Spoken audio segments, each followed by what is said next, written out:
Adam, how are you? Good morning. I'm good. I'm here to bring a little tone to the proceedings. When I first turned things on, you're having this in-depth discussion of the unbelievably powerful toilets in Ireland that apparently provide these crap geysers that shoot up and cover everything in your bathroom. You know, our last president was very, very concerned with water pressure. We should send him over to you guys. And no one deserves a crap shower more than him. It has to be said. And then next thing I hear is someone saying, well, we're having a highbrow discussion here. Adam, take it as a warning. You're currently in Southampton. The UK uses almost the same toilets. You're at constant risk. I've taken my my toothbrush out and put it on the bus for the rest of the day. Adam, it's lovely to speak to you. You're currently, as you said, you're in Southampton. You're touring at the moment. And of course, you have a bit of an affiliation with Ireland. Adam, we were talking just beforehand, Anton was saying he met you on his radio show. I met you on a night out in Dublin as well. I think like lots of people would have liked to do, because the Counting Crows are a great crack to go out with. Well, that night, I think we had just played Slane Castle, and we all ended up in Lily's for hours. Obviously, as you mentioned earlier, buying everyone drinks. And then I skipped out of there early with some friends. And then apparently our keyboard player ended up having to pay the bill. And when the credit card bill came home, his wife saw like a $1,000, I don't know how expensive it was, $2,000 bill for Lily's Bordello, and thought he'd been in a whorehouse in Ireland, and threatened to divorce him until he had to get several of us to get on the phone to explain and vouch for him. Are you coming back to Dublin anytime soon, or is that still vetoed? She's only asking for the free vodka, Adam. Let's be clear. She just wants drink. I'm coming tomorrow, but our keyboard player is being forced to stay in Southampton. You're due to play on Tuesday, obviously. You're coming over to the... But how has the tour been? I mean, the music is iconic. You hate to say you've been around for so long, but like, it's never aged. No, I'm happy we've been around for so long. I don't have a lot of other employment prospects, so this is great for me. Come here, I have to ask you in appearance terms. The last time I saw you, your hair had reached just epic proportions. It has shrunk significantly since. Are the dreadlocks behind you forever? Yeah. I think so. I mean, no, they definitely are. I loved them. They made me feel like myself for a long, long time, but I think that's about enough. I'm enjoying taking showers more now. Well, with the toothbrush over at the side. You're back writing a new studio album, like the first in about 7 years or so. Is that the process that you like the most, or is touring? Do you prefer touring to the writing, or do you have a favourite?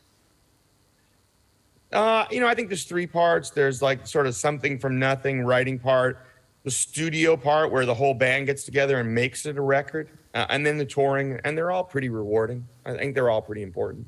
Is the writing not slightly lonely? Because you locked yourself away in the English countryside for the most recent album, didn't you? Or for the most recent EP? Yeah, I was a friend of mine has a farm in the west of England, and I spent a lot of time there. And I hadn't written anything in a while, and then I sat down and wrote the whole suite. The whole Butter Miracle suite there on the farm. Do you all tour now? Like obviously families, or is it just kind of the band? Is this year, is it a runaway? Because obviously you're talking about you were writing there over in the UK, you're touring, of course, Europe at the moment. We're due to see on Irish Shores this week. But is this now a whole big family affair, or is it just kind of, we're on tour, lads? People pop in and out. My girlfriend's been with us this whole tour. Couple of the other guys, wives and girlfriends, came out. One is still out right now. One just visited when we were in Italy. So people come in and out usually. I was reading recently, Adam, that you, when you're, you can tell me if this is true or not, I read that when you're looking at planning a tour, you deliberately try to find places that you haven't gigged before to keep sort of broadening your frame of reference. Is that right? Well, I don't know if it's so much that we deliberately look for them, because you kind of can only go where the promoters want you. But it's always nice to go someplace new. You know, you think at this point in your career, everything would be shrinking. So we've got 3 gigs on this tour we've never played before. So that's just kind of exciting. You know, you feel like you're not necessarily fading out. And obviously top of the pile of everywhere that you've ever played ever since the beginning of your career is Ireland. Well, it's been kind of great for us because my tour manager's from Cork, and he's been our tour manager since 1994. So when we came to Ireland, other places we went for the first time, we didn't know anybody, but Ireland, we had like huge extended family the very first time we came. And those are still friends and people I, can't wait to come back and see. How does a band that is doing huge business, I mean, double platinum in California or double platinum around the world, but a band from California, how do you end up with a Cork tour manager? I think he had tour managed other bands. My managers at the time also managed the B-52s and Tony Childs. And Tom came up he was with U2 from the very beginning.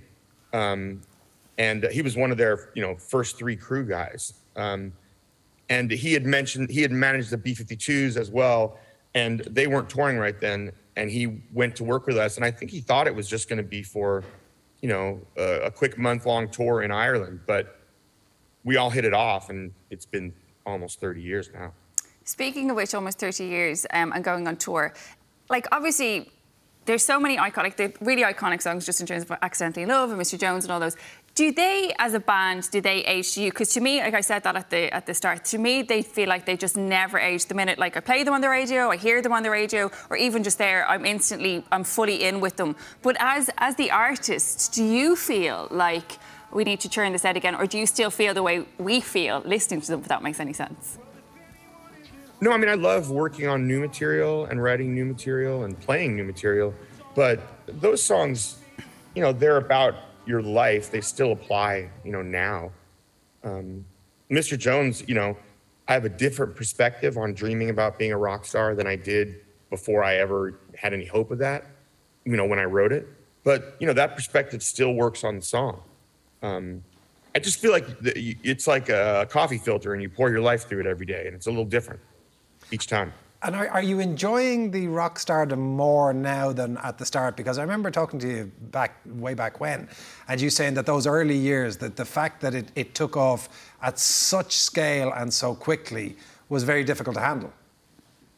Yeah, I mean, fame is like waking up on a different planet. It takes you a while to get used to the gravity. I certainly struggled with it at first. I'm less recognizable now, which is interesting too. At first I thought, this is great. And then I was like, hey, I'm me. So it's a little bit of both. You adjust to your life. New things are always something you have to take some time to adjust to.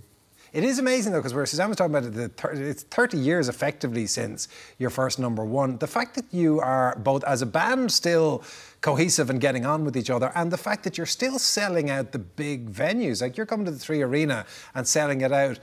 I can't imagine that back in the mid-90s you would have thought you'd still be filling those kind of rooms 30 years on.